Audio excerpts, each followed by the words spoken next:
This episode is brought to you by the future. Oatly had experts look into the future, which is totally possible, by the way, and then report back about what things will taste like when we get there. Learn about bold ideas, the dawn of decaf, and the rise of fiber in the Future of Taste report on Oatly.com. Welcome back to the coffee show, and we're at, I don't even know what stop we're in. I think this is stop number 7 for the Freedom Tour in Nashville, Tennessee. Welcome to the coffee show, Davy Ball. We are with Davy Ball, everyone. Formerly of Now and Then Coffee, now Draped in Blue Coffee here in Nashville. And I'll tell you, what an honor it is. Everywhere I've gone, everyone has said, or they ask, oh, what's your itinerary? Where are you going? I say Nashville, Davy Ball, the name that pops up. Beautiful. Every single time. I'm glad my reputation precedes me. Yeah, well, no, it's good to have you on. And we've been driving around central Nashville. Just last night we went to a dive bar. Oh, yeah. Had a nice burger. Your tire popped and we changed the tire together. Oh, God. Bit annoying. Yeah. But, in a first-time date, we changed the tire together. That's like, that means something. Yeah, now we're inseparable. We are inseparable. Basically related now. And it's been cool to check out your roastery and everything like that. Oh, yeah. So I got a bunch of stuff that I'm going to ask you, but I'm going to introduce the podcast sponsor first, which is Apex Lab. Apex. Shout out to Simon, who's competing in the World Brewers Cup this weekend. Good luck. The GOAT.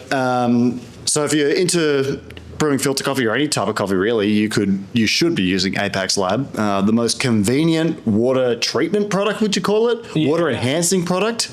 Oh. Yeah. The Conflux is crazy. Yeah, well, he's, and congratulations to Simon and Cam, the two founders. They're also a couple expecting their first child. So congrats to them. And, if you're a follower of the coffee show, listener to the podcast, please send your congrats to them and buy some as well. Using the code Kirk 2026, get 10% off your first order for Apex Lab. Hefty. 10%. Listen to the coffee show. So shout out to them. Thanks again for all the support over the years, and best of luck in the World Brewers Cup. Who we got here? We got a guest.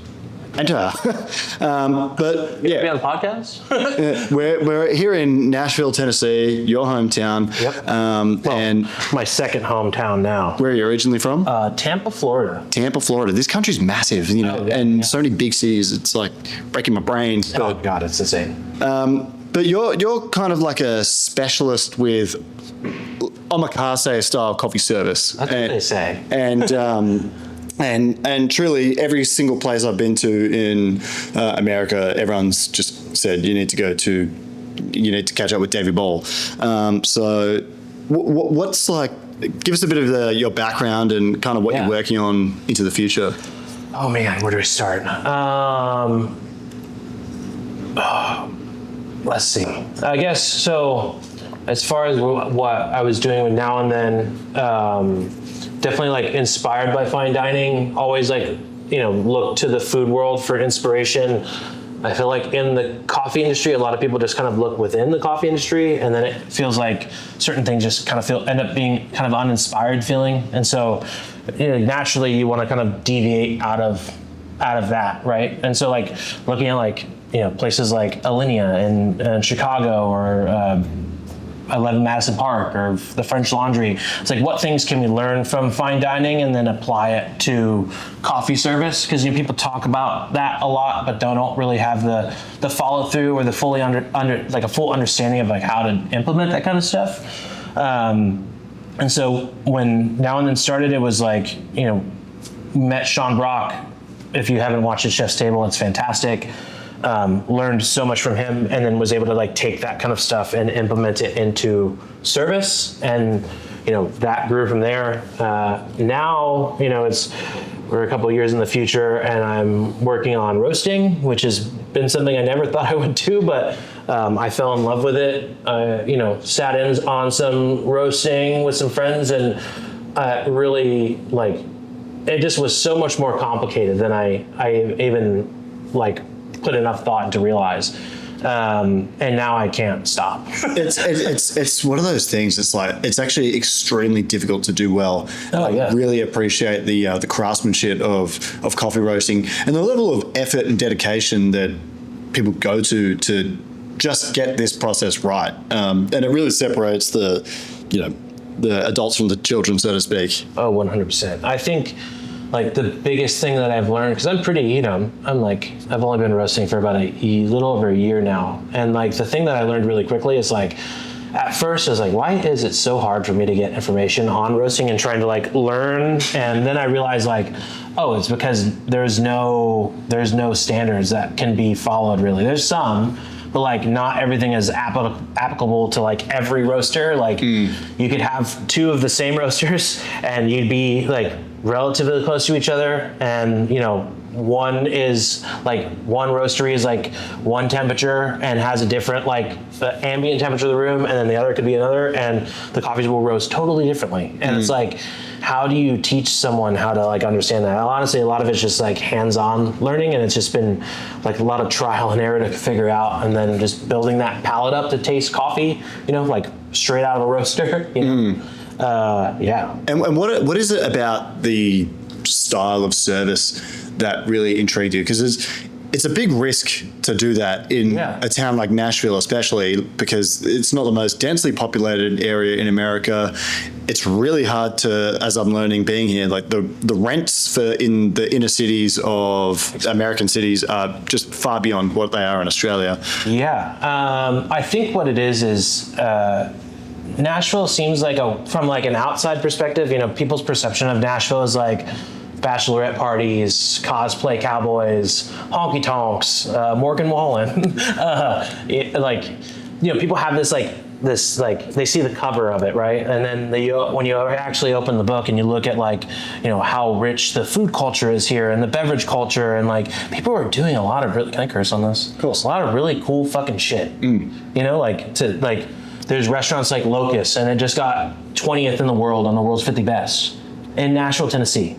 That's like people don't like realize that until they actually come here, and like it seems like an odd place to try to do something so, I guess, like different, right? And it comes down to like a lot of it comes down to like sheer luck. And I think just kind of wearing your passion on your sleeve. I think that like when you go into a place, whether it's a restaurant or a bar, and like the way that you feel when you're there, and the way that like the server talks about the food, or like or the drinks, it's like you can feel the passion and the energy. And like when someone really cares about something, that kind of feeling is kind of infectious, right? And like for me, those are the kind of feelings that I was chasing with service. And I think it's a combination of that, like chasing, like making people feel good and making people feel listened and heard, and like we're actually trying to like meet them where they're at and not come across as like pretentious.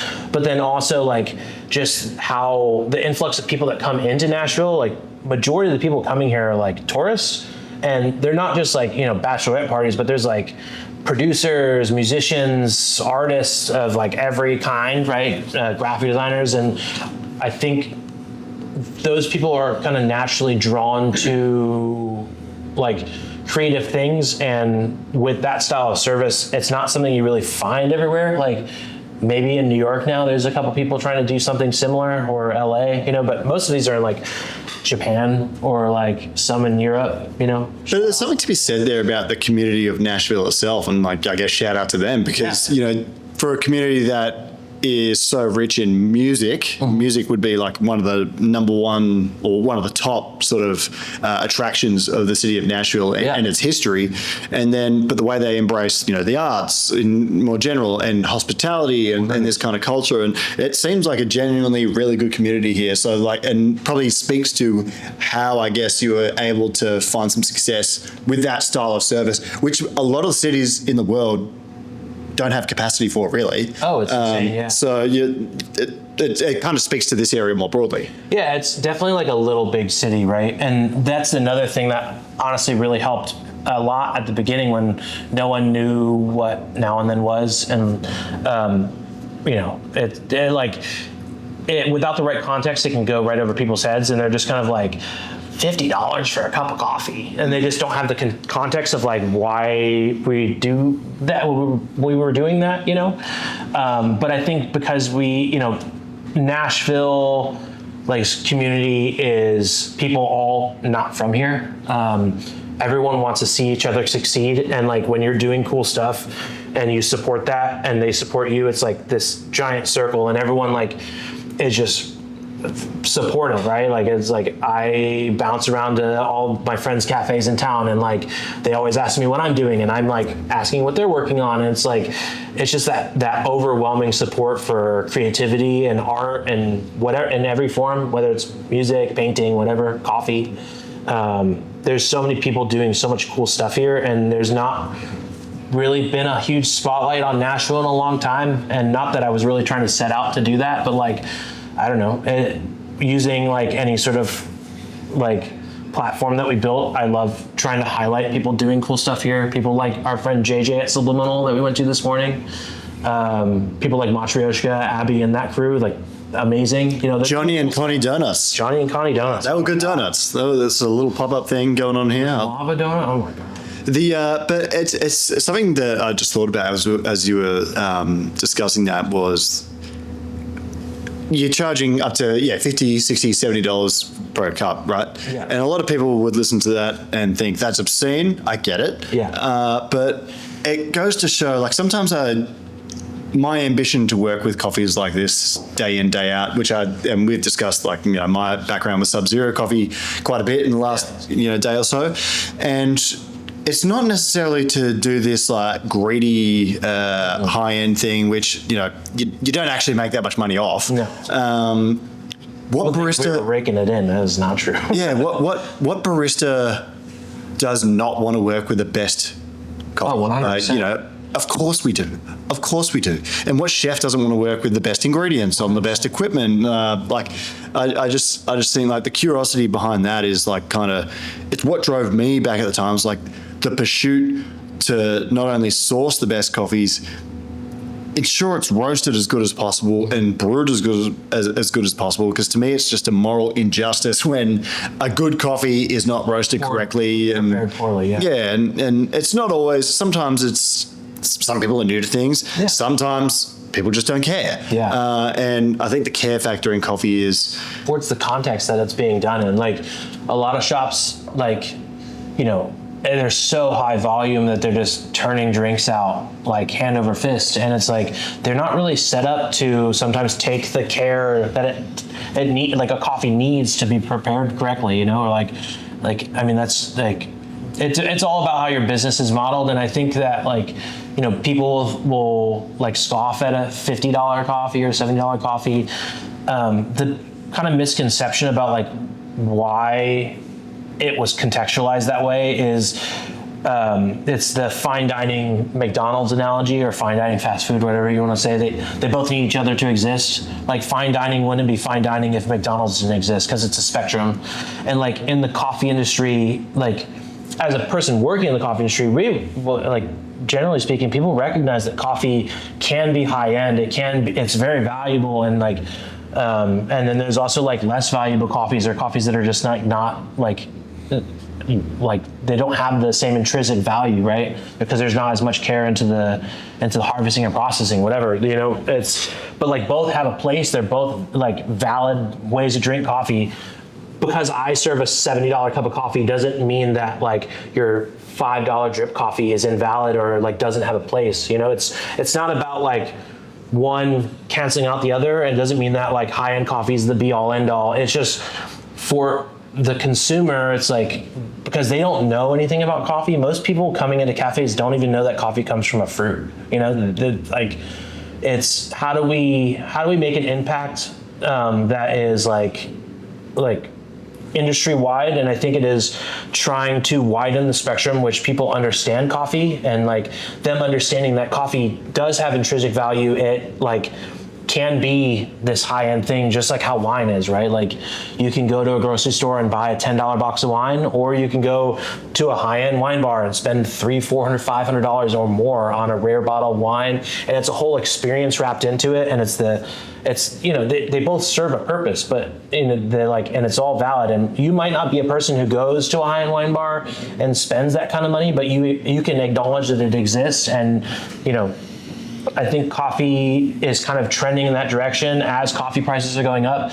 The consumer just ultimately has to get used to coffee being more expensive, and it's more about widening the spectrum than like pushing it to be just one thing. There's room for every style of coffee, whether it's, people doing co-ferments or some interesting experimental stuff, or like washed coffees and doing the tea-like thing. There's room for all of it, and everyone can just find their groove and land in it.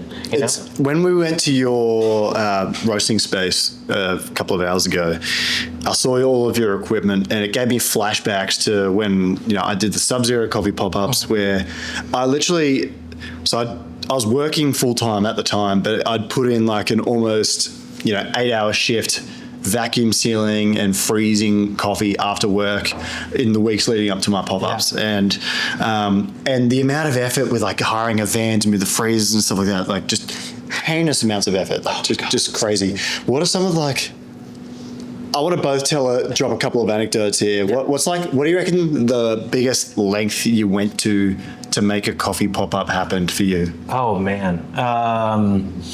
Well, in the beginning, it was like Now and Then didn't start as like this kind of like omakase inspired experience. It was like a cart that served like espresso based drinks, but it was, still done with care, and like we were still serving nice coffees, but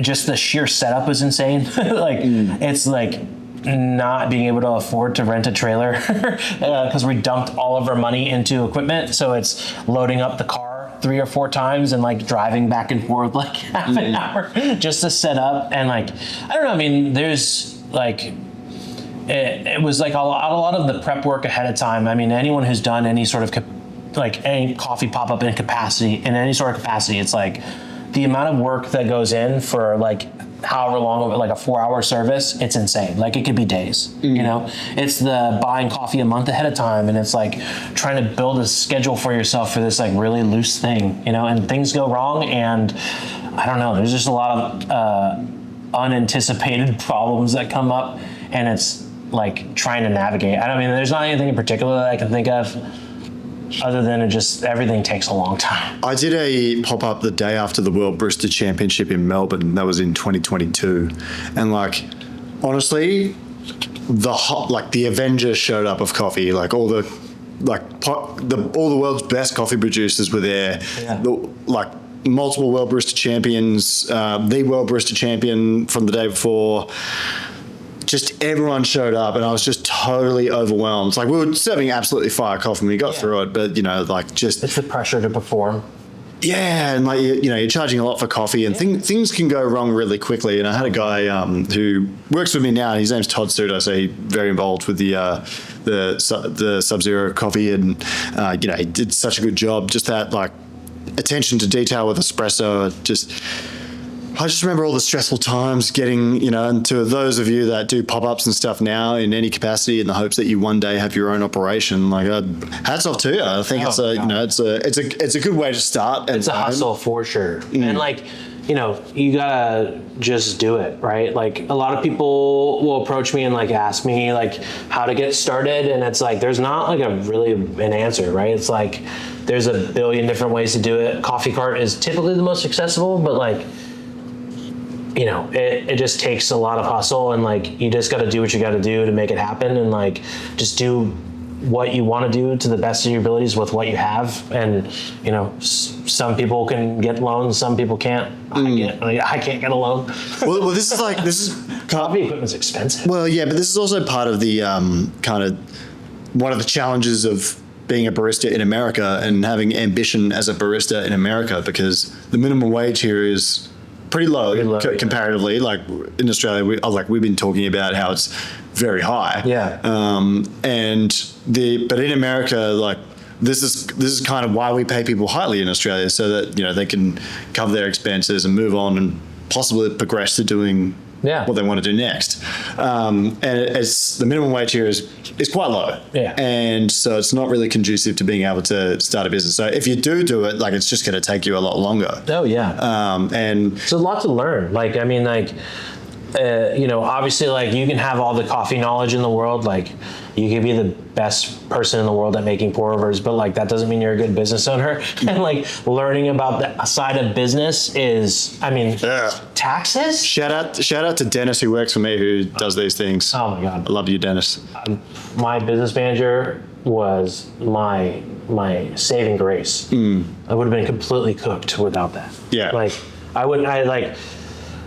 if I could give one piece of advice of like where to put money in, besides like obviously buying the best quality coffee that you can get and like just doing your best, it's like if you legitimately get your business started and like you're not flying under the table, getting a business manager, best investment I personally ever made. Is that like an accountant over here? Someone who does your bookkeeping, does your taxes, files, whatever stuff you need to file to the government, and you pay them something once a month and they just do it for you. That gives you more brain space to be creative. If you can afford it, do it. It is 100% worth it. One of the things that kind of irks me about, I mentioned the rent before and how like it's so unbelievably expensive in pretty much every capital city in America, or like large city. And one thing I noticed about that is that there's not really many independent coffee shops in the city center anywhere. Unless they got a lot of money. Yeah, so like in New York, there's there's a few like Le Cabra and Arcane Estate, and it's hard to get those kind of things off the ground. It's kudos to them for succeeding in that regard, because like it can very easily go south. 100%. It's a huge risk. Opening any business is a huge risk. And like in today's economy, it's like there's so much uncertainty with money, and it's like people opening businesses, really it has to be a passion first and foremost, because like you are gonna believe in what you're doing more than anyone else, and it's really a hard way to like keep a sustainable, like it's just a hard way to the top to keep the business afloat. And sometimes you have to make like sacrifices that are uncomfortable. Like I always say, it's like sometimes you just have to be willing to eat shit and go back for seconds, and then sometimes you got to go back for dessert, and it doesn't taste good. No one wants to eat a shit sandwich, but sometimes that's what you got to do because you really care about this thing, and like you see the potential, and sometimes other people don't see that potential, and you just have to see that vision through. And ultimately on the other side, like as long as you're putting your passion forward and people see that, they'll want to support you. Yeah, and you do get a lot of support, which is something I spoke at length with with George Howe recently. He's someone that's nicest guy. Yeah, nicest guy. For the first time at World of Coffee in San Diego, sweet man. And he's a tremendous, asset for the coffee community. And but he said words to that effect as well. Got plenty of good help from a lot of people that just wanted to see him do well. And I love that sort of stuff. And it's kind of something we are so blessed with in the coffee industry, because let's face it, like there's myriad more things you could go do in your life that'll make you more money. Oh my God. But I could be a bartender on Broadway. Yeah, and I'd make so much money. Yeah, and like but you don't, because you love what we're doing. Yeah. And that's the same with me. Like, I'm very fortunate now after 6 or 7 years of, podcasting, that it's not really consistently the whole time, but I've been doing it. It's like, I think the only person that's probably done more coffee podcasts than me would be Lisa Farr. Like, Lee has put in an incredible body of work over many years. And so like, she's hustled, but, it's like, you don't just get to travel to countries after a while. It takes a long time to get sponsors. Money. And like, again, it goes back to like, you put your passion out, people like from afar see that, and like, someone hears that you're coming to Chris Hendon hitting us up and like connecting us. It's like, now that I know you're here, like I was already a fan of the podcast, so to be able to like support you by taking you around town and taking you to cool spots, like now it just took the guesswork out of figuring out what's to do here. It's been amazing, and someone's done it in every city I've been in so far. Like I've just had so many good people that I've hung out with. So it's been absolutely incredible. Speaking of Christopher Hendon, the GOAT. The GOAT, and Doran Pennington, and everyone that works at what's it called? Over Potential Coffee. Yep. Their new startup. Continuously blowing my mind. Yeah, and I don't think I've told this story on podcast, but they're building a new device, right? That will enhance the quality of beverages of pretty much any category. Yeah. But the application to coffee, and I hope that I might be telling this story, but they made me a coffee using instant as the espresso base. So what they did was they just put like a lot of instant coffee in a bowl with just a little bit of water, so it's extra concentrated and kind of tastes like espresso. They put it through their machine, which kind of like electrically shocks the liquid or whatever. Yeah. And made me a latte with it. And this is Nescafe instant, and it tasted like a specialty coffee latte. Insane. Yeah. And Game changer stuff. yeah, and I just I guess the clientele for them in the future is probably bigger companies, 100%. but extremely exciting to see what people like that are doing in the coffee space and innovating as well. Well, it's like the rising tides, like the analogy of raises all ships. It's like them doing what they're doing is like game changing, and it's like that stuff really, like more commodity cafes being able to implement stuff like that. That's just going to make people in specialty have to step their game up even more. And like really, just putting more care into like, not that everyone not do get, but like putting more care into like the service element to really differentiate like these kind of first wave shops from third wave shops, because as time goes on, they're like these and specialty coffee is growing. The demand for better quality coffee or just coffee that tastes better is growing, Well, he's someone that's put in an incredible amount of work in coffee as well. So he started the University of Oregon Coffee Research Center, and then he's shifted over to do this. And my understanding is he'll probably go back to academia at some point because that's just what he likes, what he does. And we're very lucky to have someone like that in the industry. That's not only is he an incredible brain, incredible researcher, incredible teacher, but got a bit of charisma as well. Partier. Yeah, like, really funny guy, and I just think he sitting there with him and Doran, who's also just unbelievable. Yeah, just cool guys. The sweetest. Yeah, but the work they're doing will change the game, and I think this is just a certain phase in their lives, and then it'll probably turn to something else in the future that'll just be revolutionary in and of itself. Just consistently the work that Chris has put out has just been like so impactful. Water for coffee, like enough said. And there's a new version of that too. Water for coffee too. To be able to like put out work and then continuously build upon that work and continuously put out like just excellent information to people who maybe don't understand and break it down in a way that like is digestible.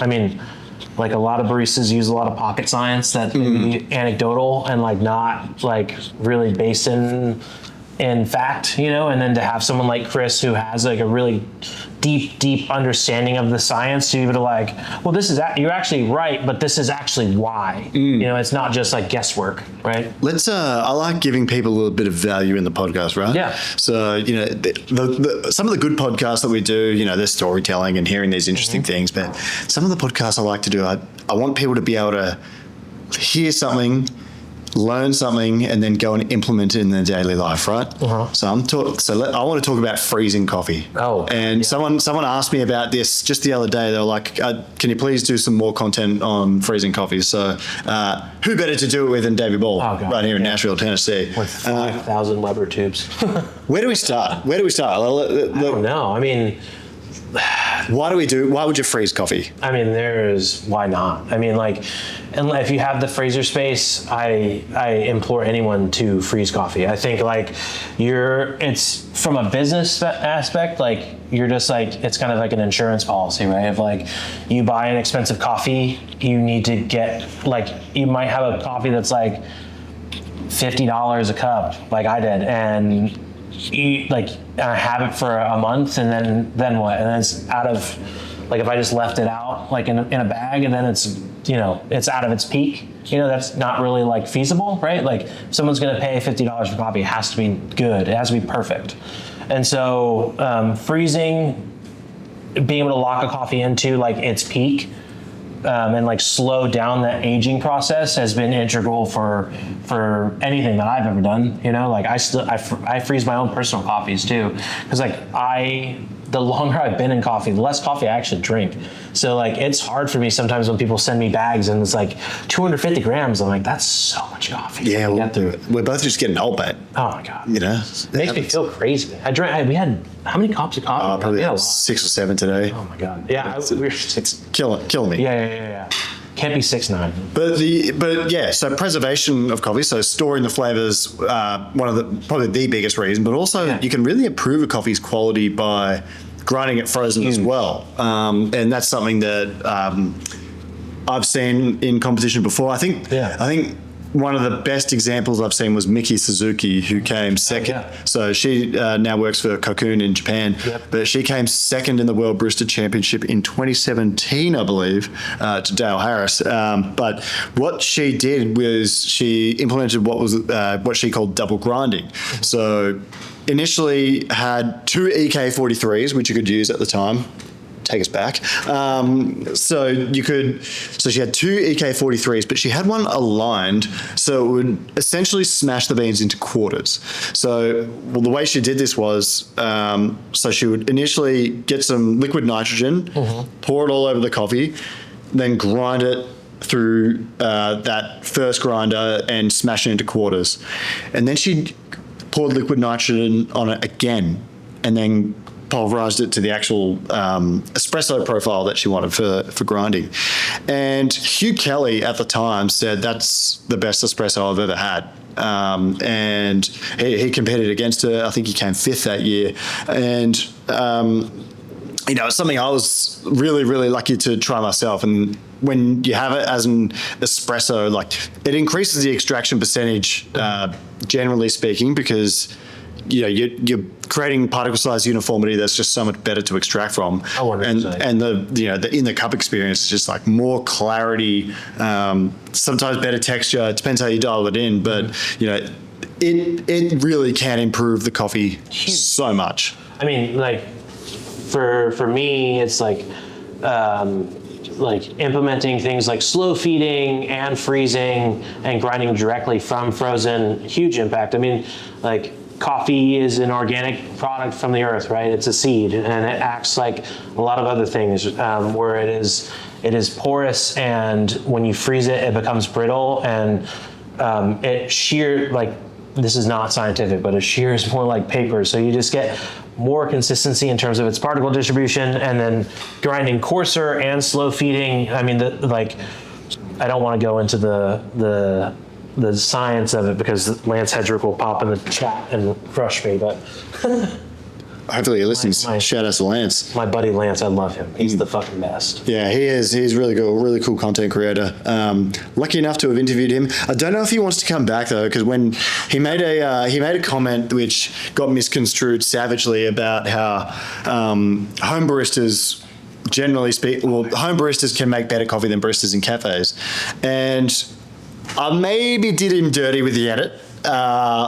It was a pretty. He did say you can clip this, so whatever. But the point he was kind of trying to make is like the level of resources that you can now have at home for like online. Like, if you want to Google how to make coffee these days, or watch some YouTube tutorials, there are many different options now. Oh my God, it's insane. Both written and in video, and then podcasts like this one, and the home baristas, like, they're nerds. They have the time. Oh yeah. Which a lot of baristas in service don't. They have the time to like tweak every little thing, which is probably what he was suggesting at the time. But yeah, I think that that can definitely be misconstrued. Because I mean, I would agree with him. It's not because like from a skill aspect that baristas don't have the skill to do that, but it's like in the context of being at home versus being at a cafe, like, you're pumping out hundreds of lattes an hour, and like, if one person orders a pour over, you might not, because if it's busy, you might not have the capacity to do all of these techniques you can do at home, like slow feeding. That takes time, like, it takes a lot of effort to like have frozen coffee on bar, and like space, and that costs energy and labor, and like, not every cafe is afforded the opportunity to be able to do that. And so like, I get what he was saying, I agree. I mean, I feel like all the techniques that I personally implement in my brewing, like, it's most of the time, like, in a cafe context would never work. What quick sidebar? What is slow feeding? I know, but just for the listener that might not. Yeah. So it's feeding in like say 5 to 10 beans at a time into your grinder, like a single feed grinder, like the EK43 or an EG1. And basically, the idea is that the coffee, as it's being fed into the burrs, they're not sitting in the pre-breakers, getting mashed on each other, versus if you just drop in 5 beans or so at a time, they're hitting the pre-breakers, getting broken up, and then going through the finishing teeth. So it just adds a level of consistency. You don't have that inertia and heat buildup and the kind of mashing, versus with 5 beans at a time, you're getting more of a cutting. What's your favorite grinder to work with? You may or may not want to answer that. We're in America, so you can plead the fifth. I'm not going to plead the fifth. I don't care. Okay. Depends on what I'm doing. At home, I'm typically using a hand grinder just because I don't have the counter space for these big commercial grinders. But the EG1 has been like a mainstay on my bar. Like I've had 4 of them now, 5 of them. That was just insane. Yeah, I know. The EG1 with the ULF burrs has been my absolute favorite. That's the Weber Workshops. Weber Workshops. Shout out Doug. There's the sweetest people. They make unbelievable equipment. It just, for me, the functionality of it, like it's very user friendly. I mean, it's designed like an Apple product. Well, Doug, the founder, is a former Apple engineer, right? Yeah. Yep. I should try and see if we can catch up with him on this trip. Where does he live? He's in Japan. He comes to the States every once in a while. Yeah, I'll see if he's around.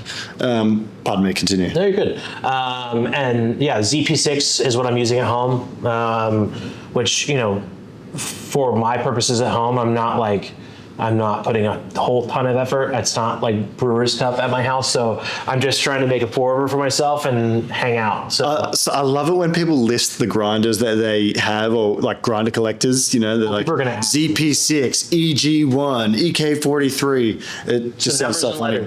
Yeah, a lot of numbers and letters. I'm going a classic EK here, and I'm talking pre EK43S, pre Omnia, EK43 tall. Yeah.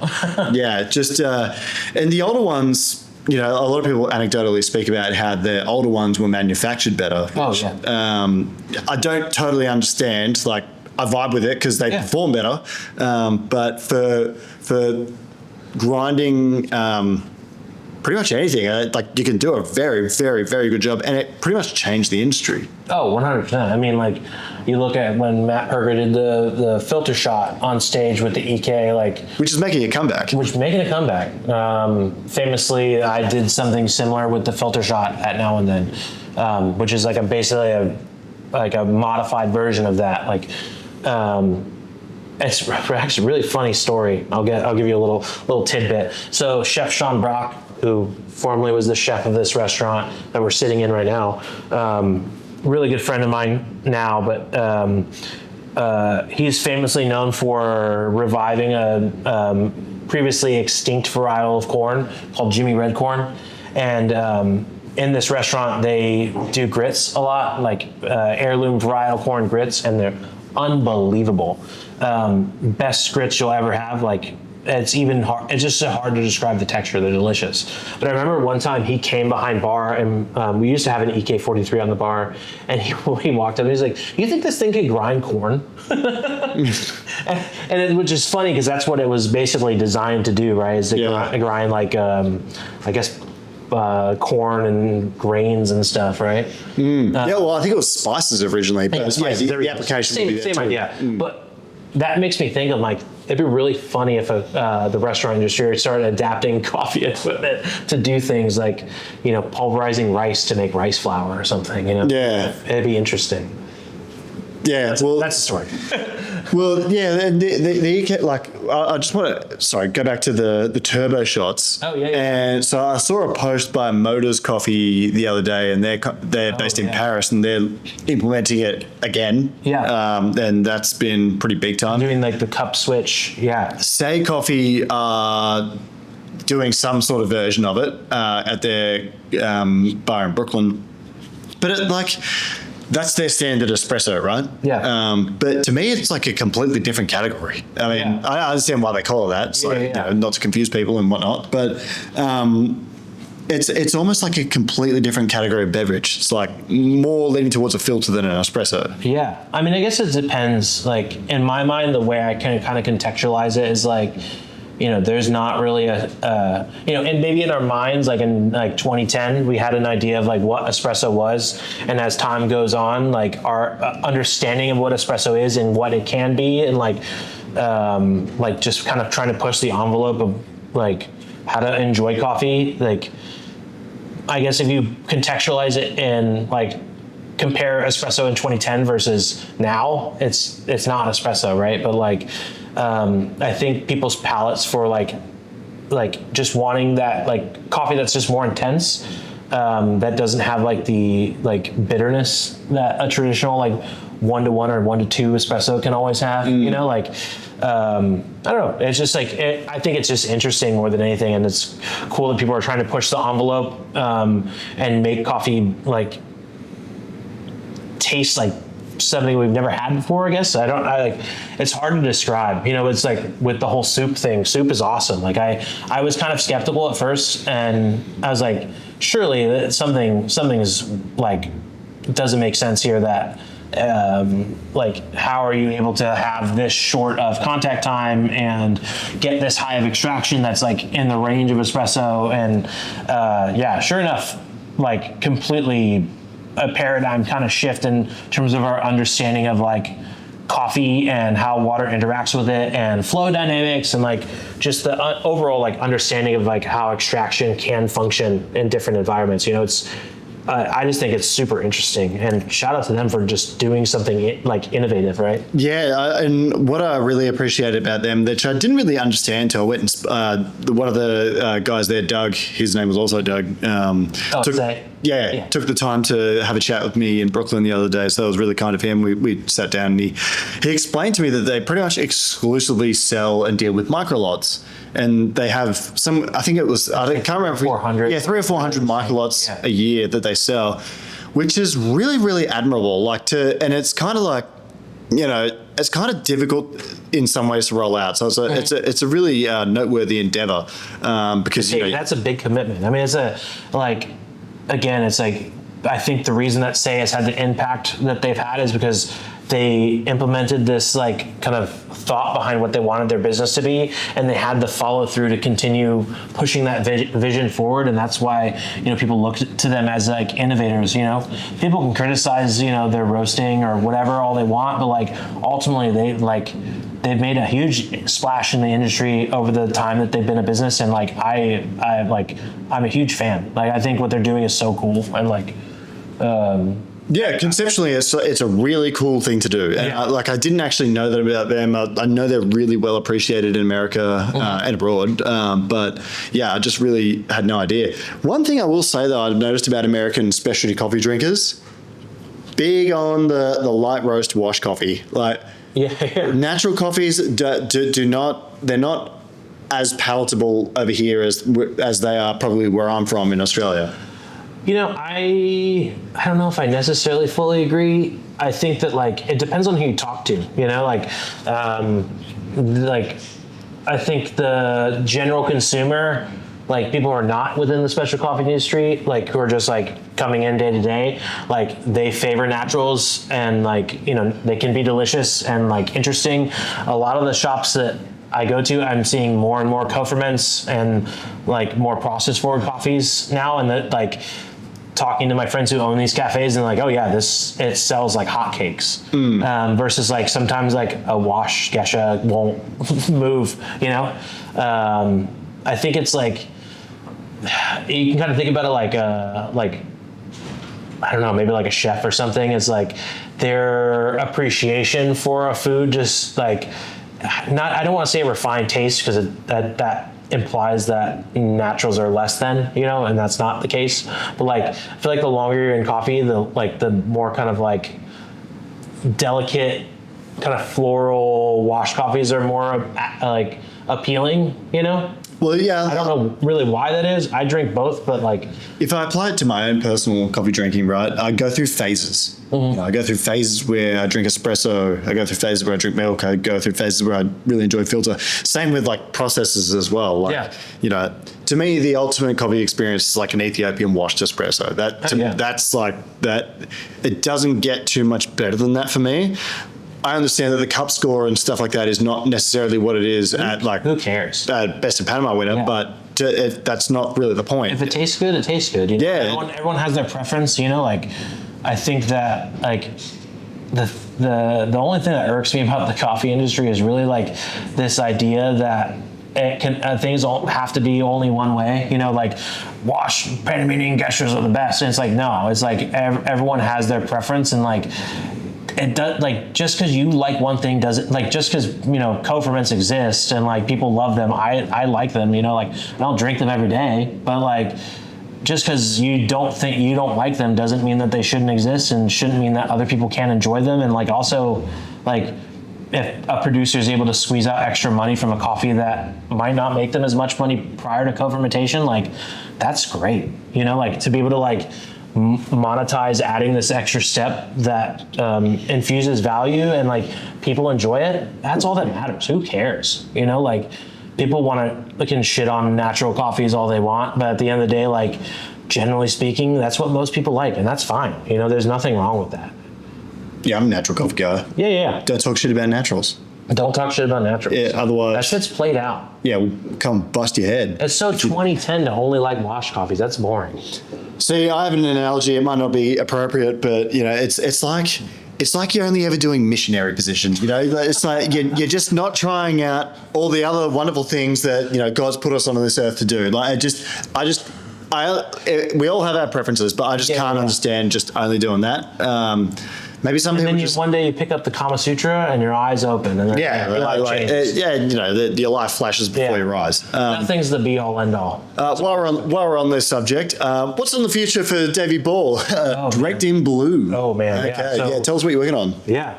It's like the Oatly thing. It's like they looked into the future. Yes. Which is totally possible. Yes. Yeah. You Ray listens to the podcast. I like it. Shout out to Oatly. Big fan. So Draped in Blue, it's the new thing I'm working on. Basically, I'm kind of rolling out in steps, because if there's anything I've learned in my life is don't bite off too much that you can shoot, you know? So, and I'm just doing it, it's like doing everything by myself. I want to put the attention to everything to the level that it deserves. And if I do too many things all at once, I'm just going to do everything kind of subpar, you know? So it's just taking these baby steps. So kind of my first thing is rolling out like retail coffee via the website once I get the website up. And then moving into wholesale, I want to kind of do like a subscription service kind of thing and focus in on like drops. So just doing one coffee at a time. And kind of build some momentum that way, and alongside that, do some pop-ups. I haven't announced it yet, but you can hear it here first. I'm not going to say where yet, but I'm doing 3 pop-ups in New York next month. Okay, breaking news. Comes out. It'll be July. Draped in Blue. Draped in Blue. Coming to you. Coming to you. New York City. And sorry, what's the time frame for that, sorry? I think it is off the top of my head. I think it's the 17th, 18th, 19th, I believe. Mm-hmm. Don't quote me on it. It's like in that little range of July. And very soon you'll have like a web store that people can come and buy things from. I'm doing it all myself, so I'm currently trying to code the website, which you know. Why are you doing that? Because I'm really anal about what I want things to look like, and I'm such a creative person that I have the skill set to do it. So, you know, I want things to be a certain way. And if I can do it myself, I can put more money into buying better coffees or better equipment to buying a label printer, $3,000. They're expensive. You know, it's like, do I pay $3,000 to someone to code a website, or do I do that myself and put that into buying a label printer? Do you use AI at all for the Claude Code, for example? Absolutely not. Just fundamentally don't want to do that? No. It's not that you're trying to get me in trouble here. No, go. Tee off. Come on, let's go. I fucking hate AI. I think that it is the antithesis of creativity when people rely on it I think that there is applications that it can be useful, but generally speaking, I think that people are becoming too reliant on it for creative output. And for me, like, I do graphic design. I'm very like art centric. So I would rather just spend a little bit of extra time and get things to be the way that I want them to be. It just feels too easy to just be able to like, hey, ChatGPT, make me a website that looks like XYZ thing. And it's like, I don't know. I think the beauty is in the process, and like you feel more proud of something when you've actually just built it from the ground up, and like you 100% understand how it works. I think there's a lot of value in that, and at the end of the day, like if someone doesn't have the skill set to do something, I guess I could see it could be useful, but. You can tell when someone's using it though. It's like very, very obvious, and it looks sloppy. Yeah, and it's just like it just seems like you're not putting in effort. Like if you really, truly, deeply care about something, it's like you see that thing all the way through. Like if I'm going to write a caption for an Instagram post, that's something that's deeply important to me. It's like. I'm gonna write that myself, and regardless if it has a spelling error or like the grammar isn't perfect, I still wrote it, and it's from me, and it's like how I actually feel about something. I don't need AI to write a caption for me about what my feelings are. I will say, when someone sends me an email, like a marketing email that's clearly written by AI, I on principle just will not buy from them or like respond to it, because it just tells me you're not really willing to put in the work to get a proper sale or have a proper interaction. That's just like, there's not really a pragmatic reason for that really coming from me, but that's just how I feel. Yeah, like. It's becoming harder and harder to like avoid AI, because it's just being like intertwined into so many things. You Google something now and it's like automatically it gives an AI response, and it's like, I haven't figured out if you can turn that off yet, but it's just like, I don't know.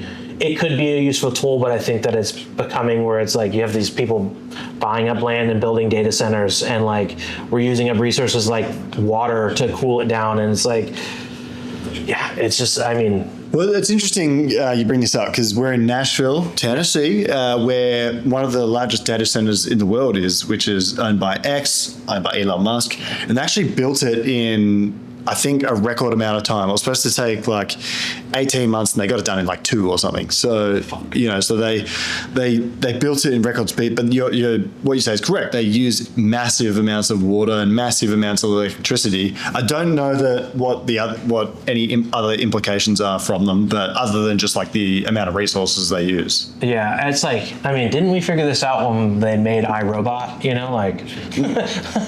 But the extent of my own use of AI, like sometimes when I'm researching for a podcast, if I want to get facts quicker, I use it. Like it's much quicker to do that. Like when I was changing the settings on this camera, so the shutter wouldn't flicker, I asked ChatGPT, how can I change that? So that is the extent of my use of it.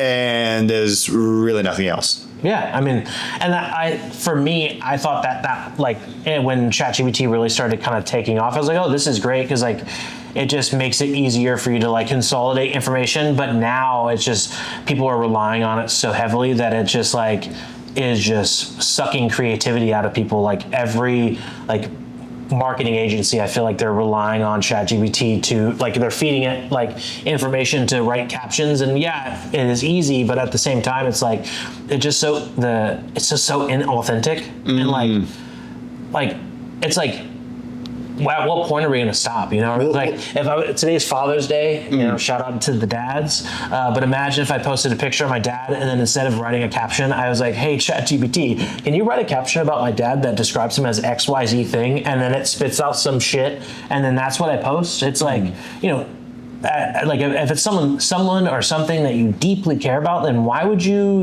want to take the what arguably is the funnest part about it is like being able to like gush about the thing that you care about the most. Yeah. So there's some interesting examples. If I'm to like, off the catch 22 on that, it's like there is potential for it to do a lot of good as well. Yeah. Potential. See, and I was speaking to the Valor Coffee guys about this the other day. It's like I was looking for some, I think it was yuzu juice in Melbourne a few weeks ago to try and make a drink with, and then I couldn't find it anywhere. So then I asked ChatGPT, and just could not produce me one like credible answer. Like I went to a bunch of shops, and that was also probably because the shop owners don't register on the website or whatever. Yeah. But like, I'm supposed to think this is like the world changer, I just can't even get me some yuzu juice. I know, but like maybe that's a bad example. But the potential for it to, if it's to believe, if it is to be believed about medical research or doing unbelievable math equations a lot of people are kind of gullible too, and I think that certain people are maybe more susceptible to misinformation. And if you're using ChatGPT to give you medical advice, that's scary, because some people hold AI in such high regard as it's a genius, it can do XYZ thing, and it's when in reality it's it can be really problematic in that regard of can give people this false sense of understanding. It's like the Dunning-Kruger effect in a lot of ways too, because you can type in whatever you want about whatever subject. It's what's the best way to make a pour over, and it'll spit out this information. And now because you use ChatGPT and you have this information, you think you can have this false understanding of now I have the best version of how to do this thing. And then you have the Dunning-Kruger effect, where it's people who think that they know a lot actually don't realize how much they don't know. Well, this is an interesting thing you bring up, because there's a couple of new coffee creators that I'm almost certain are using AI to just one, design, map out what the content's going to be, and then just kind of regurgitate that. And I'm almost certain that's happening in the coffee industry. Oh, I mean, I think that people will say that they're not using AI, but then when you look at their content, it's obviously AI. It's there's kind of this inescapable thing about it that I just the way that it phrases sentences and certain words. It's no one actually talks like that. Don't fake it. Yeah. Well, I think the other day I noticed my editor, I think he used AI on one of the thumbnails for one of the things we did, and it was because I sat very far away from the camera when I interviewed the guys from Nemesis Coffee, and it's he wasn't able to make an effective thumbnail, so he used AI, which it kind of worked, but. Well, it wasn't something we really discussed beforehand, but it's whatever. Computer make pieces had 3 times the size. Won't be happening again. But it's interesting how it can do those little things. If there are examples in the future where, say for example, you're a business owner that's you're balancing quite a lot. Yep. And you do want to reduce the time spent doing some things, and there's this service that can do it for you quite effectively. Yeah. Obviously, that's a really good resource. Yeah. I don't know. I mean, for me, I think that, if you're growing your business to a capacity that, you can't handle things, then it's, it's just hard. It's a hard, there's no, easy answer to it, because this is such a new territory that humanity has never really hit before. Everyone's this is all of our first time understanding this, and we don't really know how things are going to go. So it's a hard thing to answer, because it's internally I want to be well, if you reach a capacity that you can't balance things, then maybe you have to dial back, because and that's not when you're trying to grow a business, the objective is obviously to grow, and it's hard to have to try to shrink back your operations because of your bandwidth to execute. For me, it's I value my hand being a part of things so much, because this is something that I deeply care about, and I want to see my vision through. And if I stretch myself out so far that everything is starting to not be 100%, or I'm just outstretching myself, it's having the discipline to shrink back when you need to, instead of trying to rely on something like AI, where it's still not going to do the best job, because ultimately, you know exactly what you want, and it's, if you can't do that, then how can you expect an algorithm to do it for you? It's hard. It's hard. It's where it gets pear-shaped for me is, and you and I spoke about this morning, it's Jeff Bezos spoke about like the water consumption and how we might have to sort of cut back on our own water usage for, I don't know if he was talking more comfort or more essentials, but if what I think a lot of rich people see, working class people as is, I call it the peasant class. I think they see us as kind of the peasant class. Expendable. Yeah, well, it's like, we need to make this great big sacrifice for humanity so that AI can exist and do this. And lead by example is my thing. If that's your opinion, then you better not have a swimming pool. You better not have water running through sanitation on a private jet. You better not you lead by example. If that's your opinion, give us 20% of your income, Jeff. But I don't mind. Make a sacrifice for humanity. See, like my own view on I need a label print. Being a founder and stuff like that is like, if you make it and you get rich, like there's a reason for it, and ultimately not too against that. I think obscene wealth is not really great for humanity, and the world's billionaire class could give away 10% of their total wealth and do something great for humanity right now. Anyone who's rich it's always built on the backs of people laboring for them, and it's like, it's just you can get into we don't have to talk about capitalism, but it's the bane of a lot of people's existence. Right? Moral of the story: if you want to make that sacrifice, then no fucking pool for you. It's just like it's that like the economics of it and just like the moral side of it. It's like, that's a big topic, and it's out of my my pay grade. Yeah, no, we're just on baristas. Talk to someone like Chris Hendon. He's got a big brain. Well, I mean, it will happen. All these things will develop. It will happen, and we will have to adjust. It is my opinion. I don't think there's going to be some resistance movement against AI that will be effective. But no. I mean, it's like anything, right? Like, I think that the wealth class, like it's always going to be, people are going to go where the money's at, and people who have money are the ones who are like making things happen, good or bad, and most of the time it is bad, Yeah, So and for the record, I'm I'm not an advocate for socialism. That's my own personal thing, but I don't rely on the generosity of mega wealthy people. I don't trust that they're just going to make the best decisions for humanity. Most of them seem like they're probably evil fucks. An argument could be made for that. Yeah, I mean, people give up your water resources for our AI centers. Yeah, that generate us wealth. I don't want to be that guy that takes a comment out of context. I mean, fuck it, he's a billionaire. He'll recover. He probably won't even see this, but like, if the implication is there, like, we can't have showers because we've got to.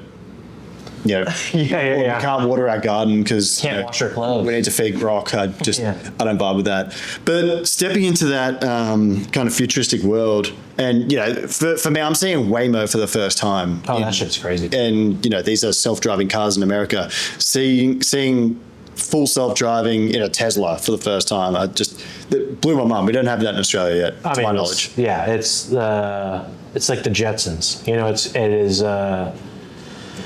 We can only just make assumptions about like what kind of impacts this has on the world. The argument with Waymo is that it's taking jobs away from people who do Uber and Lyft, but I don't know. I mean, it's just like, again, it just comes down to like this, it's like a moral conversation sometimes, and like, it's hard to, I don't want to form an opinion about it because I just don't know. I mean, like. But I think there's certain examples where that kind of modernity is good. And I spoke about this on the Valor podcast the other day. It's like, I actually think the job of a train driver shouldn't exist.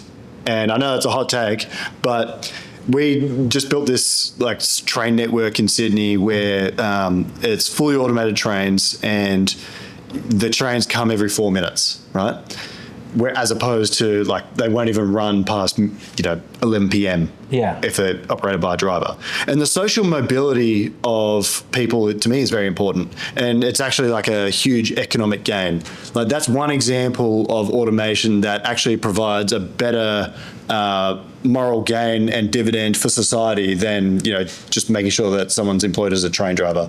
You can call me harsh, like not you specifically or anyone in the comments, feel free to, but being able to get around the city constantly at low cost is a absolute moral benefit. Yeah, I think that it's hard. Again, it's another thing. It's like it's hard to take this kind of example and apply it to other things because, like, you know, how many people in the world are still train operators? You know, like it's not to say it's a dying industry because I don't know anything about proportional to other industries. Yeah, but it's like, not many. you know, it's like, okay, like this is maybe an innovation that is beneficial to humanity as a whole, and like it's unfortunate that people who are maybe like, I don't know, lifelong train operators are not able to find work now. But like it's not like a, you know, maybe it's not like a service worker job or something that is more like, this is what a lot of people generally do. You know, it's like, it seems like more of a niche industry, but I don't know. It's hard because it's like, you don't want to take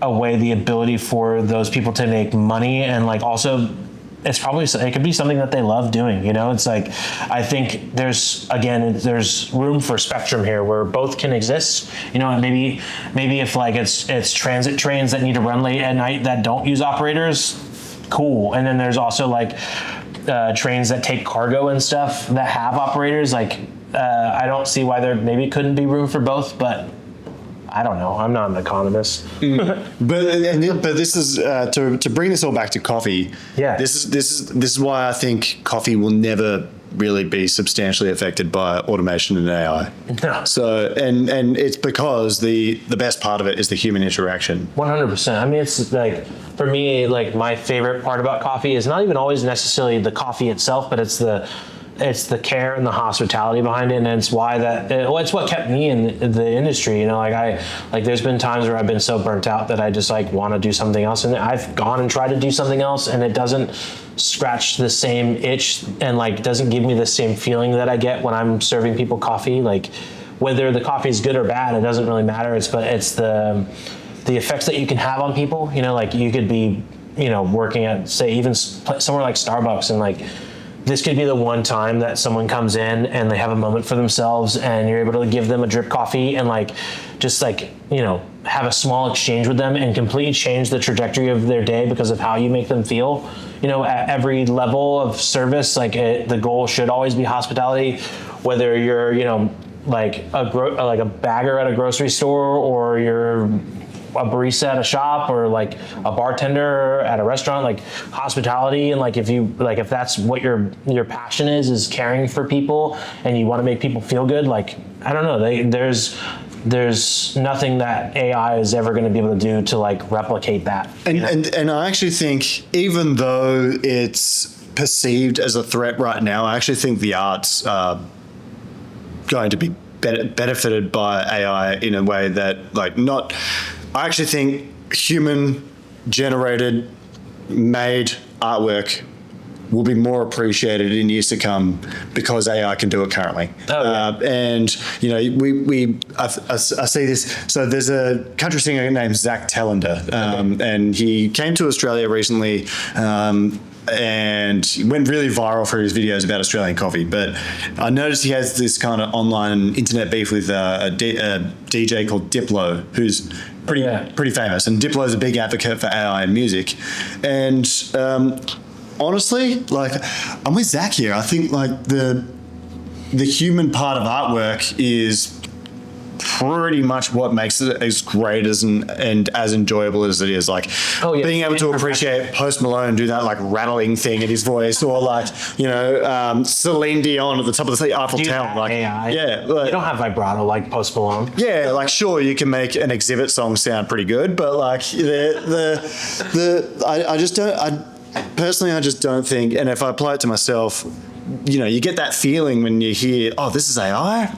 Yeah. You know, I think I mean, like AI, I think I said it earlier, but it's like the antithesis of creativity, right? Like, I think the point of art, whether it's music or it's paintings or illustration, typography, you know, whatever it is, like, I think that the point of it existing is for people to be able to express how they're feeling, and it's supposed to convey emotion and like when you paint a picture for someone or you write a song that's deeply meaningful, the point of it is that you're trying to be able to like share your inner world with someone. When someone writes a song about heartbreak, they want the listener to be able to like relate and, you know, be able to like share in that kind of emotion, you know, whether it's pain or happiness. And art, like paintings and stuff are the same way. Like you could see a beautiful painting and have like an emotional reaction to it, or like you can laugh at it because it's funny.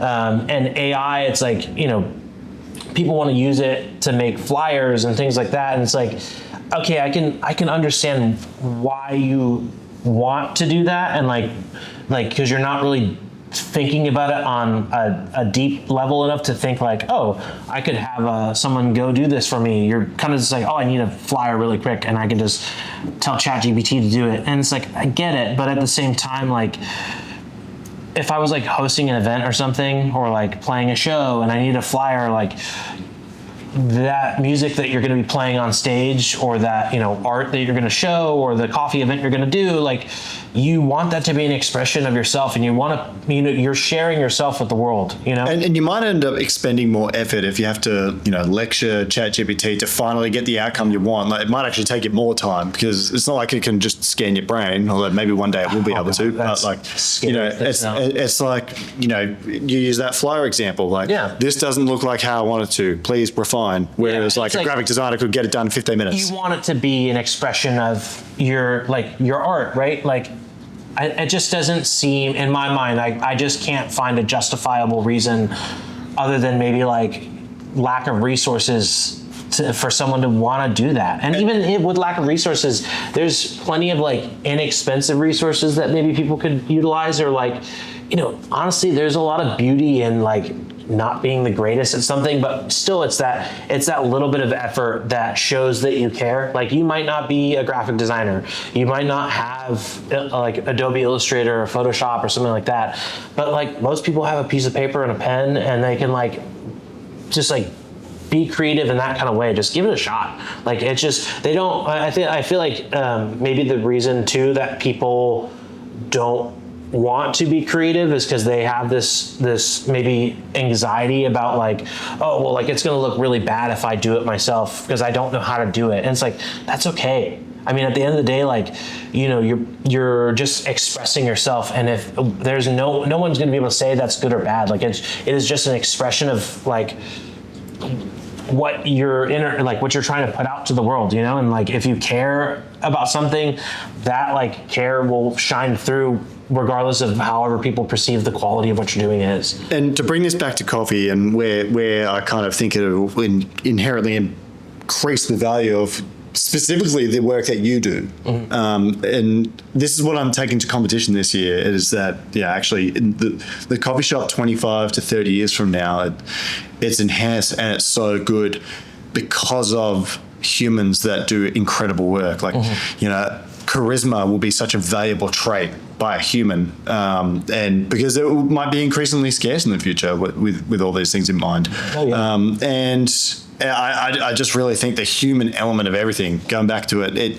just, and specifically for coffee, you know, imagine in that world where, you know, there's probably hover cars and shit. You go into a cafe and hover car. And well, I mean, like, there's Waymos right now. Who would have thought that would happen 10 years ago? Oh yeah. And then, so no doubt there'll be a hover car. And you know, you probably can get all your nutrients from like some slop in the morning. Yeah, it's already out. It's like toilet. Just have some goo, gobble that up in the morning. Transportation, no worries. Convenience is everywhere. And then I love a wash Panamanian gesture with my goo in the morning. Exactly. And then so you have the goo, and you're walking through like a white city, like on iRobot, and then you walk. Then all of a sudden you stumble into the store, and it's got the chestnut colored wood inside, and the artisanal barista, you know, doing the pour over. And I think there's a big clash in people's minds that would probably be happening right now, because I'm the guy that does the 10-second latte and things like that. But I truly, truly believe that will be the case. And, you know, there will be an abundance of convenient options, you know, like pre-batch espresso. There's probably like pre-vaporized espresso in the future or some shit. But like, powder espresso. Injected espresso. Yeah. So like, I truly think the coffee industry was Espresso IV. Yes. Yeah. Or pills. Yeah. So I think there's caffeine pills. agree or disagree What? about what I just said? And I agree. Yeah. I think just to kind of side quest for a second, just because I was thinking about it earlier today when we were talking about pre-batch espresso, and because there's such a big divide on it, and like people think it's bad for the industry versus some people think it's good for the industry.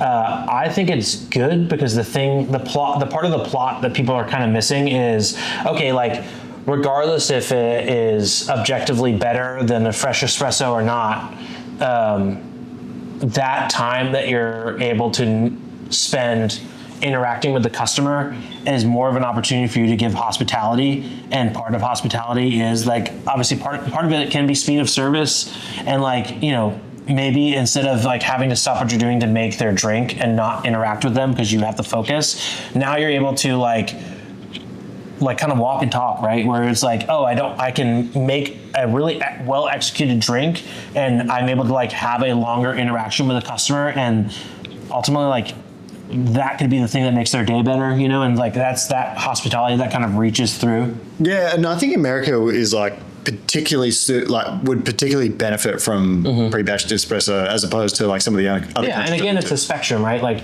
is pre-batch espresso work in every single context? No, not like if it's something that you're looking for, you can go get it. Like, by the way, throughout this whole pre-batch saga that's been going on for however long it's been going on for now, my original shot, we still freshly make every coffee. There's two options for you. It's interesting when people try both. I like it when people come and they try both. So. Yeah, I would love to come and try both. I'm really interested. Yeah, and I absolutely encourage you to do so. But as it relates to how you can apply it in industry today, it's like it's increasingly difficult to open and then run a coffee shop, right? Mm-hmm. With the rents and the equipment they have to buy. With a pre-batch thing, like you could really get off the ground a lot quicker and a lot simpler. And still uphold a level of quality. A level of quality, a level of convenience, and get off the ground and start making money. And I haven't really mentioned it in many podcasts previously, but there's a startup in Indonesia, Jago Coffee, where they literally in Jakarta, the roads are terrible, and cart food is very common. So I've been to Jakarta. It's crazy. Yeah, and so in the best way. It's absolutely nuts. It was so fun. I want but then these Joshua Tanu's got this startup where they do these like iced lattes and things on the side of the road, and that can come to you. And there's like the operators of the vehicles get paid better than they would working as a at their own shop. They've effectively got their own little business. And that's kind of like one of the benefits that can arise out of it. Not a singular time has anyone on the internet given a like really good reason on why pre-batch is bad. Like truly, like not a single person. I think that like there's just not you don't really have an argument here. Like I think it goes back to the same way people first felt about like co-ferments. Like there's room for all of it, and there's like room for everyone to coexist happily. And like if pre-batch espresso is making someone's cafe do well, that's awesome. If I'm to play devil's advocate against myself here, what is your argument against pre-batch espresso? Well, I guess you could say it's like the way we framed AI before. Yeah. People could see it as lazy. There's still an awful lot of precision that has to go in to make sure it's dialed correctly. But, one could reasonably comment on this after hearing what you just said, say, well, that's kind of like similar to the way that you both just framed AI. Which, to an extent I get that, but I guess the counter to that again would be like you still have to have a degree of knowledge to get it to that point. Well, you still have to pull all of the shots to pre-batch it, and it has to be like obviously done well, right? And to further that point as well, like if you look at a modern coffee bar these days, most of the specialty coffee shops I've been to in America and go to in Australia, They now have grind by weight grinders. They now have a puck press. Lazy. And a volumetric coffee machine. And so I just don't think that the pre-batching process really is, to me, it's not much different because like you're effectively pressing buttons and putting things in a handle, but to me, it doesn't, you're in that setting, you're actually the machine. Yeah. I think it's it's interesting, right? It's like you can look at pre-batch espresso in that kind of light of like, oh, it's lazy, but in reality, it's like you said, you still have to be the one preparing it, and ultimately, like, I don't know, you could use that same argument against things like you said, puck presses or grind by weight or like volumetric machines. It's like it seems like a means to an end, right? Like it's like at some point, like you just have to like let people put out, like, because maybe your goal is like, you could be serving shit coffee, like something that's just like not good, like Nespresso, but your goal is to just like give someone really excellent service. At the end of the day, there's still a market for people to come and get like what we perceive as bad coffee and like have that interaction with someone. It's a spectrum and there's room for all of it. So like, I don't think because you do pre-batch espresso, it invalidates someone who wants to romanticize coffee and use a regular tamper and use a fully manual machine or like only do a slow bar like I did. Like there's room for all of it. And just like, I welcome and implore people to continue experimenting and trying new things. And like, coffee is a people industry, and that at the end of the day, like our main goal should be just taking care of people, whether it's the producers that grow the coffee or the people that are consuming the coffee or the baristas that are making it. And ultimately, like people who are working for you, that they're signing up for like, hey, we're gonna do pre-batch espresso, and maybe their goal is to like be able to provide excellent service to people, and that's it. And I'm interested. Pardon me. Evan Backstabber just got me. Bruce Almighty's in the corner trying to. We were talking about that earlier, but I'm interviewing the Chris from Keys to the Shop tomorrow, and I understand he's quite a big skeptic of all this and stuff like that. And he advocates for better training, better service, and teaching people these skills and fundamentals, which, while I would love to see, is just not scalable and realistic, in my opinion. Like you can't teach passion, and it's always going to be one of those struggles. Teach people how to care. Yeah, and it's always going to be one of those struggles. Whereas like you can guarantee 100 lattes taste pretty consistently good using pre-batch espresso. At the end of the day, we can't control if someone wants to work at a cafe because it's a college job. We can't make people care. We can give them the tools and we can put some like rails on like how we want the service executed. But at the end of the day, it is on them and and it's also on you as an owner to like navigate the staff, build the staff that you have. And if your goal is that you want every single person who works for you to be a really passionate coffee professional, that's the people you have to look for, and that's the people you have to attract and hire.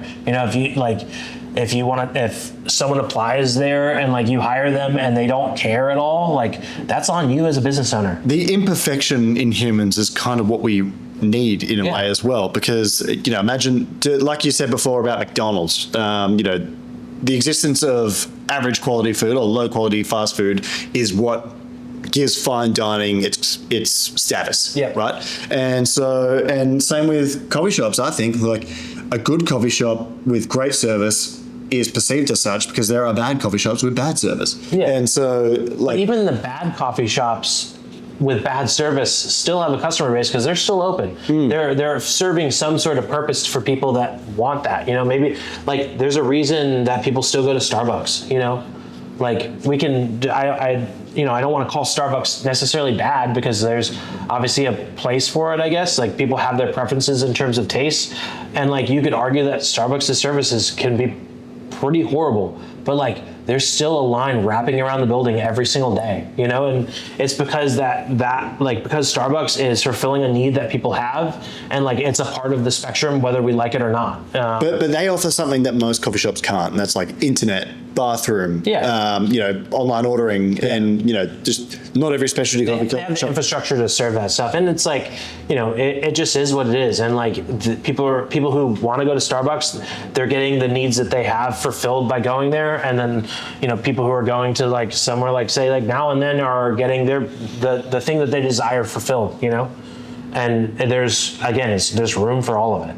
I want to throw it out to you here. I'm the host and kind of dictate. A gracious host at that. Thank you. But what we've had a lot of fun. What is, if you don't go on podcasts often as I take it? No. So what's something that you want to get out there and discuss? Oh man. Davy Ball. Have we still got that water jug, by the way? Oh, it's over here. Oh yeah. All right. Allow me to get that. Yeah. You cook on that idea. In terms of like what the output that I want to give to the world, or yeah, well, well, look at you, gracious host. Yeah, well, I mean, it's not every so and so that we. I do this regularly, but drink water, host a podcast. But I want to give you an opportunity to dictate the flow of the discussion for a little bit. Yeah, I mean, we weren't planning to do a podcast, by the way. We just kind of happened. Yeah. We just started to freestyle, so I haven't got any notes or anything like that. So I just want to. What do you want to talk about? I don't know. I mean, I think that for me it is obvious, kind of because we've touched on it a billion times through the podcast, but just like hospitality being more of a focus and just thinking about how people interact with your cafe.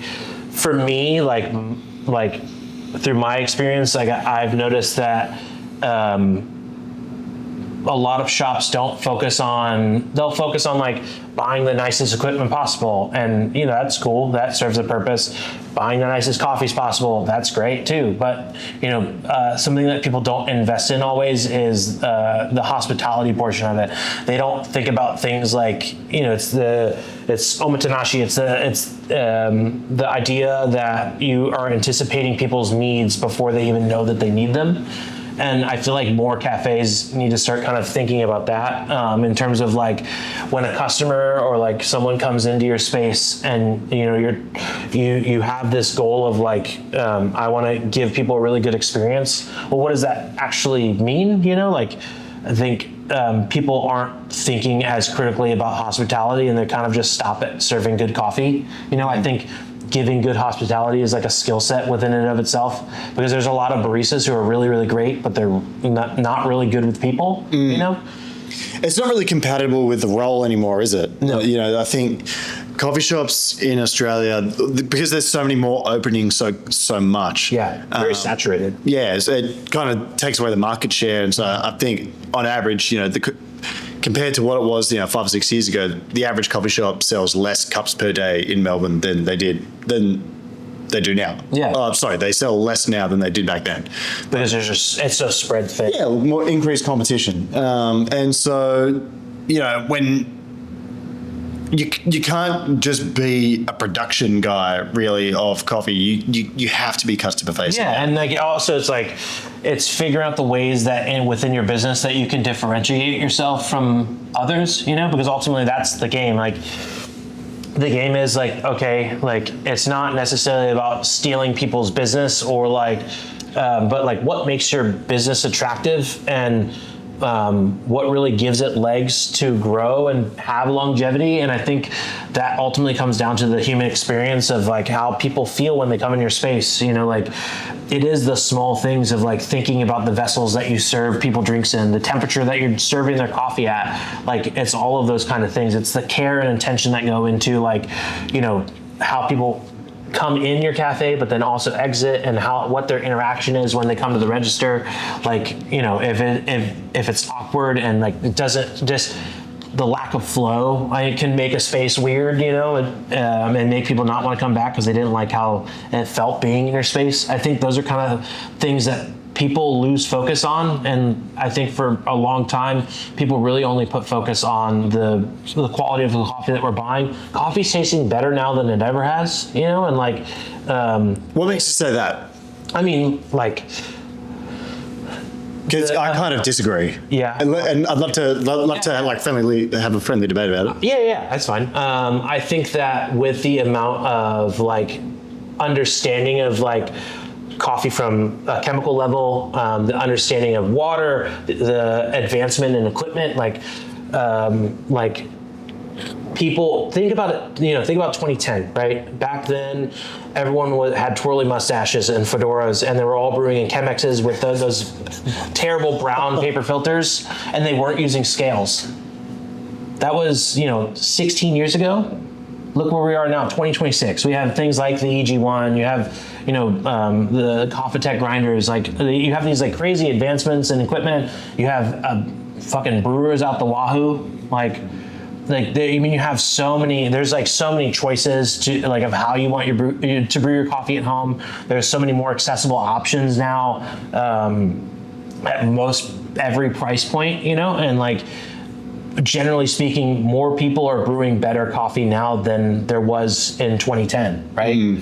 Like that's just a fact. Yeah. Like there's more people consuming specialty coffee or just like nicer coffees. Most people are aware of what a pour over was versus 2010. No one probably knew what that was always. I guess the what makes me you just kind of proved me wrong, just for the record. But I guess the things that I would say to contend with that is like, I think the average quality of green coffee that you see in cafes. I mean, I'll apply this just to Australia, because don't live here and haven't for the time that you have. I just feel like the quality of coffee, because people are because coffee roasters and cafes are intent on kind of keeping their prices the same.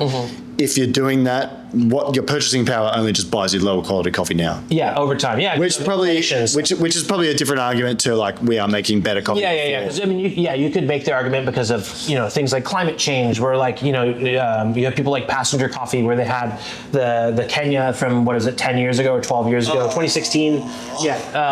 And I was talking to George Howell about this. Like he was telling me that back in the day, Kenyan coffee was like unbelievable, but because of biodiversity changing, climate change, soil composition, all of these things, that the quality is just vastly different, and like so that that's obviously a valid thing, and that's something that's kind of out of our control, right? Is the climate change element of it, and that's kind of a different conversation. But per capita, what I mean when I say that there's more like people are brewing coffee better than they ever have is because there's the sheer amount of coffee and the sheer amount of access to information. There's the sheer amount of equipment at every price point, and more people are becoming aware about specialty coffee.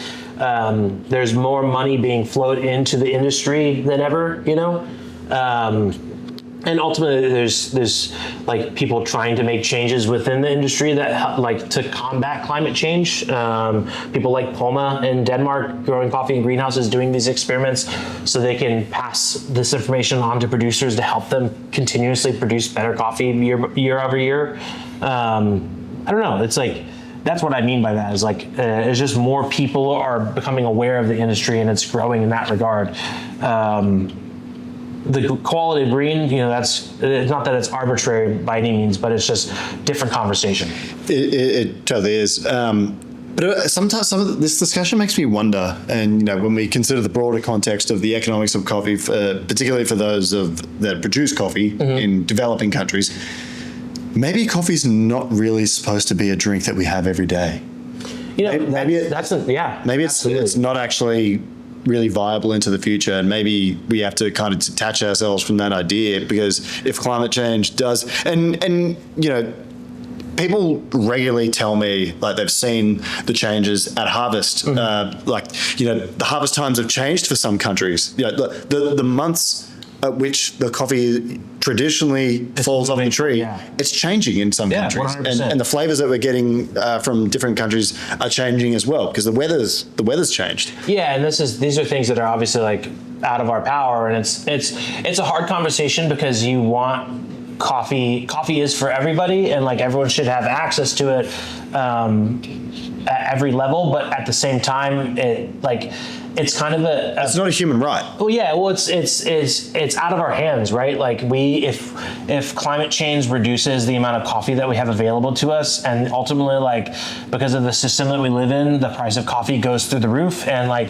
obviously, like these are people that are growing this, and like it is their labor that we're partaking in, right? Like, by saying that coffee needs to be available for everyone, that is also insinuating that cheap labor always has to exist, and it does not. Like, people are breaking their backs to produce this coffee, and ultimately what happens is if coffee always has to be stuck in this, like, I don't want to say cheap, because I think every coffee has like its place, but like if coffee has to stay cheap, then like you are basically demanding that there are practices implemented at origin that take away more jobs from producers, right? Like adding things like automation into the equation, or using things like pesticides that that keep plants from getting fucked up from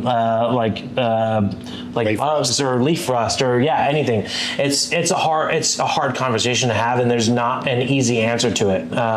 It's so complicated because there's like the human element involved, and these are people's lives and their livelihoods, and like there's people who've been doing this for years and years and years and years and years, and it's like, who am I to dictate what they do with their time and how they want to like make their money? I don't want to take away people's like ability to do that, and ultimately, like, everything that we do is coming at the expense of a producer if we're demanding for the prices to stay low. And ultimately, it's just not realistic, I don't think. Yeah, well, I think if you want cheap coffee, you'll get it, but it'll just mean more, Starbucks, more Pret, some countries. And unfortunately, if there's only the demand for that kind of coffee, then I feel like there's less labor available for people, right? Because like if you look at Brazil, correct me if I'm wrong, but Brazil is producing 40% of the world's coffee, 30% of the world's coffee, and a good portion of that is automated. It's like, I'm not really sure if it's like scalable to produce coffee at an automated level across the industry, right? Because of elevation and like the terrain, right? At the end of the day, like if we continue to demand coffee to be cheap, then you're also demanding human labor to be cheap, and it's not, and it shouldn't be. Yeah, by definition, coffee is a luxury product. Yeah, and at risk of sounding like a broken record, and I'll try not to talk about it in podcasts from now on after this one, of course, but I'm particularly worried about the future of Australian specialty coffee because of the saturation, level of competition, ailing economy as well. I recognise that. People have less discretionary income than before, but particularly in Melbourne, we don't really have an identity. We do, but like coffee is such a big part of the Melbourne identity and how we're regarded across the world in Melbourne. It's everyone I talk to over here kind of, the first thing they talk about in Melbourne, hey, the coffee's really good there. They don't do it as good as Melbourne. There's lots of good coffee shops here, for the record. But we're not Sydney. We don't have the beaches. We've got the toughest winters in Australia, which is nothing compared to an American winter. But I just worry about the cultural identity of the place if the coffee culture goes, because if we do get the more Starbucks, Gloria Jeans, 7-Eleven coffees, like what's left behind in Melbourne? I just worry for that. Yeah, I don't know. I mean. It's hard to say. You'll probably know this because I saw it on the internet, but what's the white bread that has the sprinkles on it? Fairy bread. That's the cultural identity of Australia. Is that going to make Australians mad at me? Please, God. Oh, well, I mean, no. Fairy bread's like, it's a rite of passage as a kid. Yeah. You have your fairy bread, and it's just... My solution is fairy bread, margarine. I personally think it's better with margarine than butter, even though... Is that a controversial take? Maybe someone will pop off that's like, a fitness addict in the podcast, be like, it's carcinogenic, use butter. margarine and then just slather it with sprinkles. I don't like the sort of long cylindrical sprinkles. You need the hundreds and thousands, those ones. They're the best. And Vegemite, of course. Vegemite and avocado on toast. That's a pretty big one. But people get it wrong with Vegemite. The thing with Vegemite is you're not supposed to just slather it on thick. That's not how it's used. Butter first, non-intense streaks. Just you want to light smash a little bit, not like you're not pasting. There's some finesse to it. There is, and if you get the balance right, you really enjoy it. Have you tried Vegemite before? I have, and I'm not the biggest fan. I think maybe in the right context. Yeah. There's a lot of foods that I've had that I think are disgusting by themselves, but in the right context, they're delicious. What's your least favorite food that you've tried? I had a really hard time eating uni the first time I had it. I didn't even know what that is. Sea urchin. Oh, okay, yeah. The texture, it's a texture thing for me. It's a slimy. Yeah, it's hard. The first time I had king crab, I had a hard time. Okay. Hard. So I'm a massive seafood guy. The thing is, I'm starting to build a taste for it. It's funny being from Florida, but not really loving seafood so much. And then having king crab, and everyone at the table is just like, "Oh my god, this is unbelievable!" And I'm like, the New England lobster roll in Boston is pretty. I haven't had one. I need to try one. Oh, bro, you got to go. There's a place in Australia called Supernormal that also does like an unbelievable New England lobster roll. I think you'll love it. Oh yeah, I'm down. I'm open to trying things. I always love trying new foods, especially stuff I've never had. As long as it's not too out there, it's like, I'm not gonna shit on weird food, or I don't even call it weird, but like things that are interesting, like people eating like brains and stuff. I have some reservations on that because I don't know if mentally I can stomach knowing that I'm eating a brain or like gonads or things like that. Yeah, not my thing. I'm always open to try things. Like I just think to be exposed to people's different cultures in terms of food, like blood drop soup, things like that. I think it's interesting. I think because of my palate being American, it's sometimes be a little tough, but I'm interested to try stuff. So, is what it is. Come to Australia, try some fairy bread. Yep. Hey, I want to see you over there this year with some Draped in Blue. Oh yeah, let's do a pop-up. Pop-ups. I wanted to, I'll extend the invitation to you to come take over one of our shops in Melbourne. Oh, yeah. Let's do it. Come Let's to make your it happen. thing. I would love to make it happen. We got everything you need. There's a couple of peach fritters down there waiting for us from. There is. Connie and Johnny. So shout out Connie and Johnny. If you're in Nashville, Tennessee, go follow them on Instagram. They are really putting out some unbelievable pastries. Yeah. So let's wrap it up and go eat some of those donuts. But where can everyone find Davy Ball? Okay, my personal is Davy J Ball on Instagram, DAVY J Ball, BALL, and then Draped in Blue Nashville on Instagram. Those are 2 spots. There's nothing on the Draped in Blue one yet, but soon. Just follow along, and I'm working on it. Surely. If you're not following, you're missing out. So we've got some good activities. Got to try some coffee today. That was fun. That was good. You made some excellent coffee, and I look forward to trying more in the future. Thanks for the bags that you gave me. Thank you. So you got to follow Draped in Blue, guys. Davy J Ball on Instagram. Shout out to last podcast sponsor that we'll mention today, Barista Group. So this one's an Australian focused one, but if you're in Australia and you're looking for some tech like an Uber Milk, a Makiba Izaga Grumbo weight grinder, you should hit up Barista Group. Go to Joe. Uber Milk in the US yet? Joe, we got to get you as the. So Joe is the owner of Barista Group in Australia and works like a madman. But I don't actually know. I don't know what the certification. I'd love to see it. Yeah, well, it makes coffee taste so much better. I keep hearing about the not interjecting water, and I'm really curious. Oh, mate, it makes the best thing. So if you want one of those in Australia, you can currently get it, and you get it from Barista Group, so baristagroup.com.au. You can also get a bunch of other things, so shout out to Joe. Shout out Joe. Big supporter of the podcast and what I'm doing in Melbourne as well. So we'll wrap that up.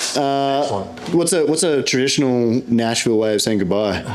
See y'all later. In Australia, we say hooroo. Hooroo. Hooroo, mate. You can either listen to the third Oatly ad of the day about how you can go to oatly.com and find recipes for the amazing drinks, or read the Future of Taste report, It's from the Future, or learn about the sustainability work, or you can press the 15-sec forward button on your pod playing device. It's totally up to you.